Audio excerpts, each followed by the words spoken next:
Yan, may mga bibili kayong fresh pick na strawberries dito. Ito ba yung sundot kulangot? Di na kulangot yan ate. Bakot kulangot na yan eh. Kulangot yung bestseller mo dyan, strawberry. Namin it. Strawberry picking na yan. Aruy! First time natin na dito dadaan. Ito yung sikat na tunnel. Sarap lang na ganyan, diba? Tapos chill lang kayo magtutropa. You know? And you know, naramdaman na natin yung skies.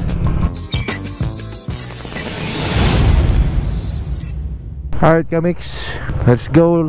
Ito yung transit na nakuha namin dito. Mura lang, 400 each. 400 per person, overnight lang, pwede na. Parang sa inyo na yung buong bahay. Parang meron ka sariling lobby. Syempre gamit pa rin natin yung ADV natin na pag tinignan mo sa malayo, parang wala siyang dumi. Pero pag tinignan mo sa malapit, ayan ang dumi. Pero maganda sa kanya since naka-ceramic coating siya. Pagka pressure washer lang natin siya, tanggal kagad yan kahit di natin subunin. And big shoutout again sa Herco Detailing Garage, kila Sir Marco tsaka kay Herschel. Day 2 ng ating Baguio trip. So technically guys, pauwi na kami. So time check natin 11:13. And ganito pa rin ang situation dito sa Baguio City. Traffic pa rin guys. Dapat mag-vlog ako nang umiikot kami dito, pero di na rin kami natuloy umiikot kasi nga sobrang traffic. Tapos yung mga tourist spots dito, hirap mag-parking. Sakto ngayon pauwi na kami, pero may dadaanan muna kami tourist spot, yung Strawberry Farm ata yun. Doon muna kami pupunta. So samahan nyo na kami, tuloy-tuloy na to hanggang pababa guys. Weekend pa lang ngayon, Friday dito sa Baguio, Friday din sa Manila. So like I said, kung pupunta kayo dito, pilihan nyo ng araw, pilihan nyo ng season. Kasi kung vacation season yan, automatic yan dito, di kayo makakagala maayos. Ang maganda sa atin, naka-scooter tayo, nakakasingit-singit tayo sa mga small gaps. Tapos sobrang daming magagandang kainan sana dito, kaso puno din. Kaya kung aakyat kayo dito, magbaon kayo ng maraming patience, kasi baka hindi kayo makakain sa tamang oras. Ang ganda guys, oh.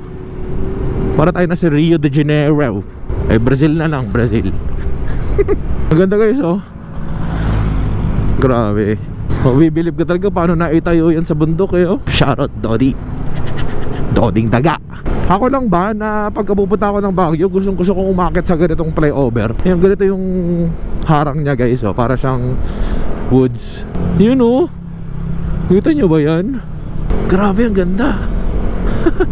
Itong way na to pala guys, papunta to ng Strawberry Farm. Wow. Ang dami pala nagtatanong dito sa side mirror ko na ginagamit dito sa ADV. Ito nabili ko lang sa TikTok shop to. Ito yung low profile. Ito yung pinakabago nilabas ng Street King. Ilalagay ko na lang yung link sa description. Doon nyo pwede ito mabili. Pag di nyo nakita yung product doon sa link na binigay ko, ibig sabihin out of stock siya. So antay lang kayo, mag-restock naman sila kaagad. Importante dito, LTO compliant siya kasi 4 fingers yung kasha. Ayan na. Yung stock kasi na ADV, diba ang taas eh, nakaganon dito. Welcome to La Trinidad, Angas, Cordillera Region, District Highway Boundary. Ito yung makukulay na bahay guys, oh. Siguro isang community to, tapos pininturahan, nag-decide sila na pinturahan para mas maganda tignan, no. Dito pala yung spot na yon. Tapos dito siya nagpapapicture. Ang ganda. Bawal daw magpo-picture dito, siyempre nakakasagabal tayo sa traffic. Pero at least nakita natin siya malapitan guys. Ganda. Hala, grabe, anong nangyari dito? Wawa naman. Pero umaandar pa, oh. Parang bago lang aksidente to, ah. Ang grabe, pati harap, oh. Nangyari boss? Iingat po tayo palagi. Ang ganda dito sa La Trinidad, ah. La Trinidad ba benggit na?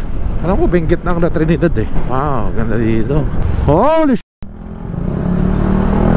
Sama pa rin natin si Rody, si Boto Calvo, PCX, NMAX, Dodi naka NMAX, si James naka Aerox, tsaka si Brother JC naka Click 125. Ito pa rin yung gas natin guys nung nagpakarga tayo sa bago tayo umakyat ng Baguio. Diba 2 bars lang yun nabawas. Feel ko abot yan ng Bulacan. Sa Bulacan mas mura yung gas, so baka doon na tayo magpagas. Yun lang, ang dami pupunta na Strawberry Farm. Nakita ko lang to sa vlog ni Rody, yung nagbalikan siya ng Baguio. May entrance to par? May barya ka? Wala ko dito. Siya may barya. Alam ko pwede ikaw yung mismong pipitas eh. Pero alam, may mga ready naman na rin. Marami samot-saring strawberry products dito na makikita nyo, pwede nyo matikman. Like ice cream, strawberry jam, mga ganyan palaman. Nagawa syempre sa mga strawberry. Ang laki na strawberry pre, oh. Laki? Pre strawberry, strawberry. Siyempre, dito na rin tayo.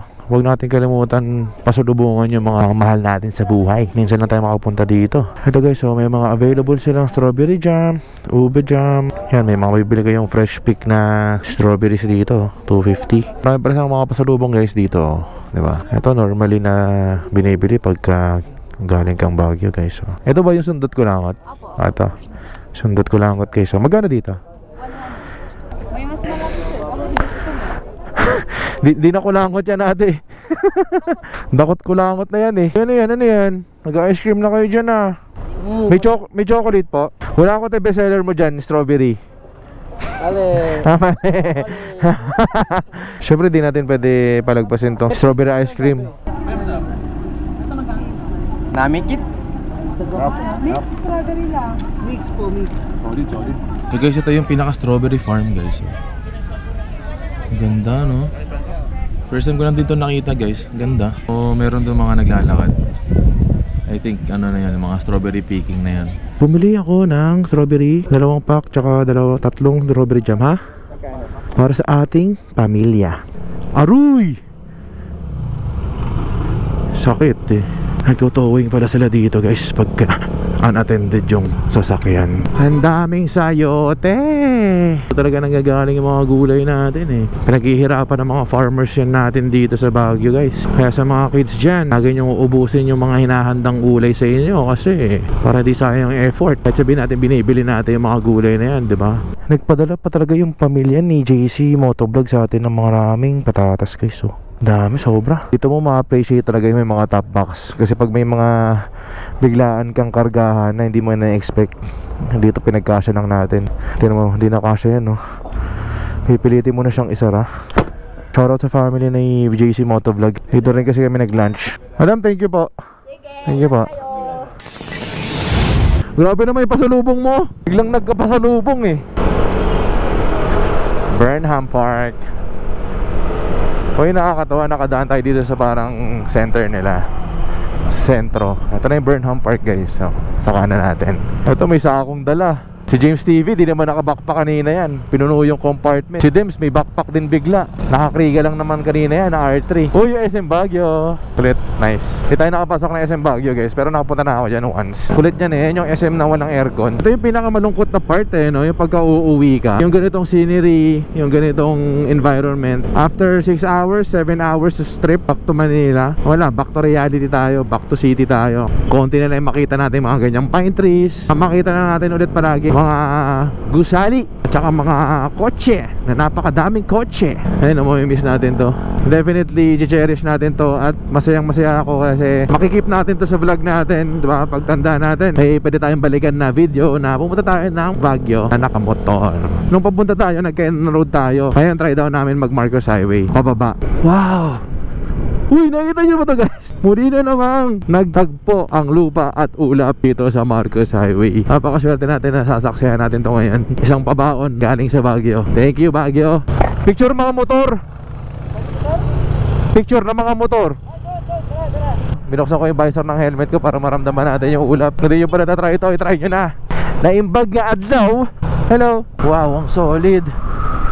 Pag ganito mga scooter naman, since wala naman tong engine brake, or kung meron man, di siya ganong malakas mag-engine brake, huwag kayo magbababad ng preno ng matagal. Gawin nyo, pitik-pitikin nyo lang para hindi persado yung preno. Pitik-pitik lang para sa gayon hindi mag-init masyado yung disc brake, para di rin masunog yung brake fluid. Pero napakaganda dito guys. Wow!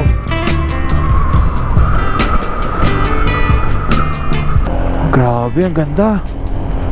Wow, ganda ng bundok oh. Parang napakadambuhala niyang bundok guys oh. Sobrang laki.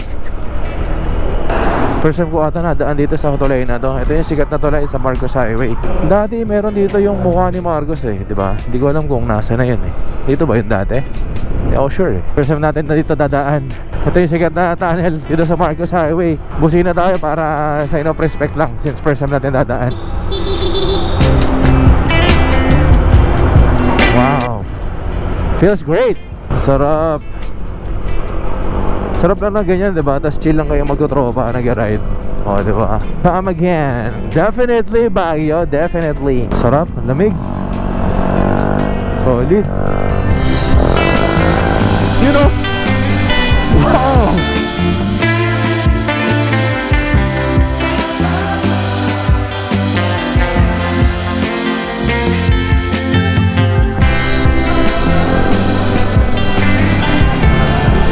Ayan o, nararamdaman na natin yung skies.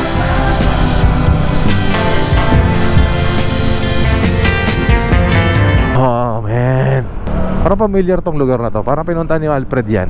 Ayan, ang ganda oh. Para sa akin, mas na-appreciate ko yung mga scenery pagka nakamotor ka kaysa pag nakakotse ka. Kahit pasahero ka, di mo masyado ma-appreciate eh. Kasi ang view mo dun, kaliwat kanan lang eh. Dito kasi, meron ka dito full view ang nasa harapan mo. Kaya talagang ramdam na ramdam mo yung nature dito. Grabe ba? Kalabanin natin itong naka-super stock na NMAX.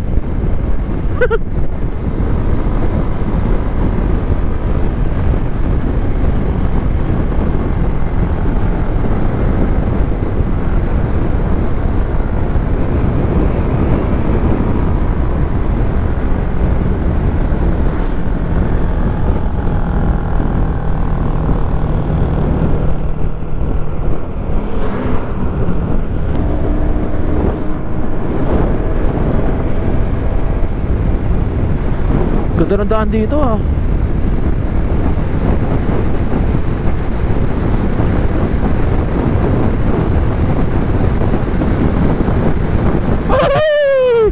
Oy, oy, oy, oy, preno, preno, preno,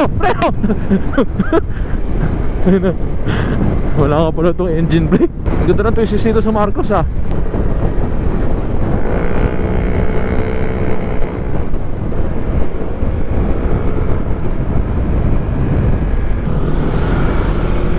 May nakasabay kaming grupo guys, so mga naka-vest.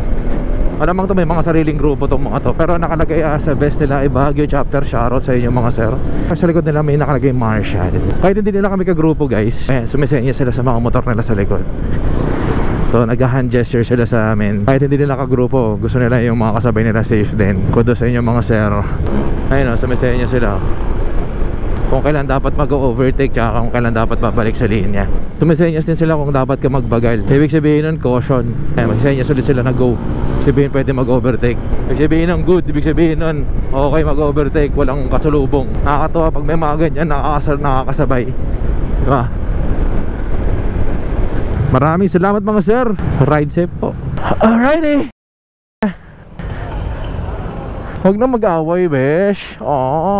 Nag-away pa sila. Bakbak na ulit.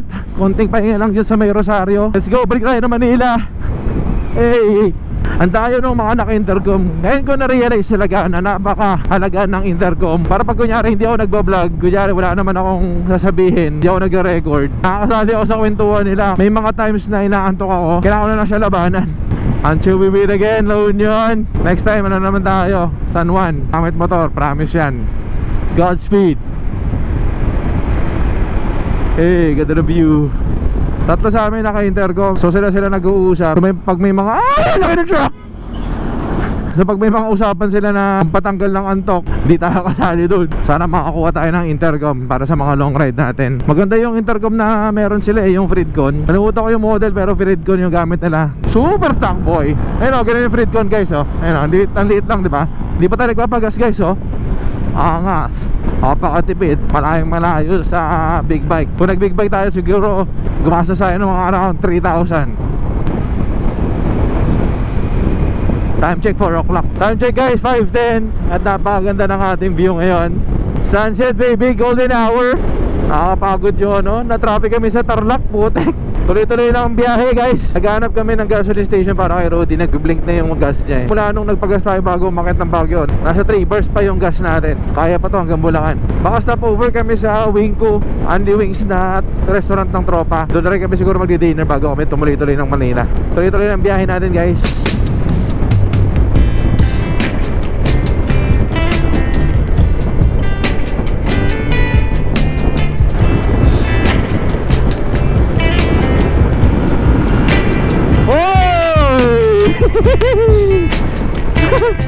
Ay, what a view. Hey.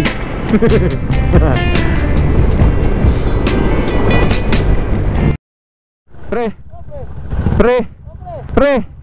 Tayo na, bilib ako sa ginagawa mo. Akit ka lagi ng norte. Solid ka, solid. Siguro muna sana tayo guys, pero bago tayo dumating dun sa restaurant ng tropa ko, gusto ko na sabihin na sobrang solid itong experience ito para sa akin. First time ko nagmotor sa ganong kalayang lugar, masasabi ko na sobrang saya. Mixed emotions, alam mo yun. Para sa akin, achievement unlock yun eh. At the same time, I'm so proud of myself na na-achieve natin na makapag-motor tayo ng ganong kalayo. Nagamit pa scooter ha. Yun yung pinaka-challenge dun eh, yung scooter yung gamit mo.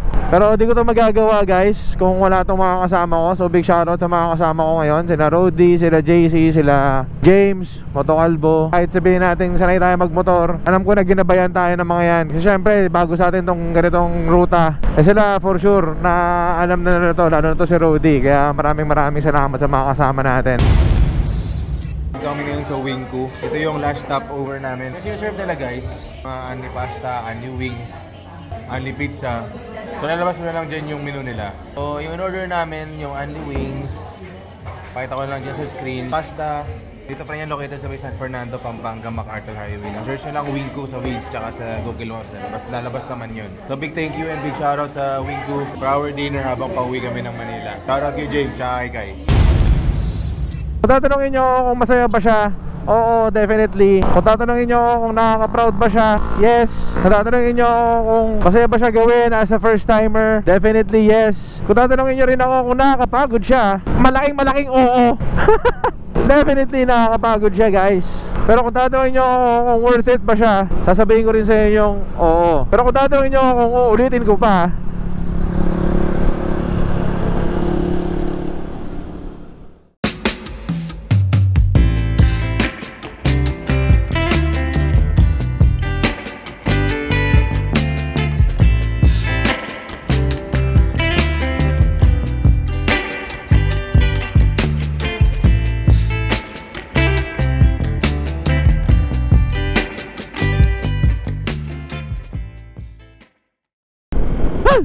nakakaramdam na tayo ng konting antok ah. Gisingin na sarili eh. Gumising ka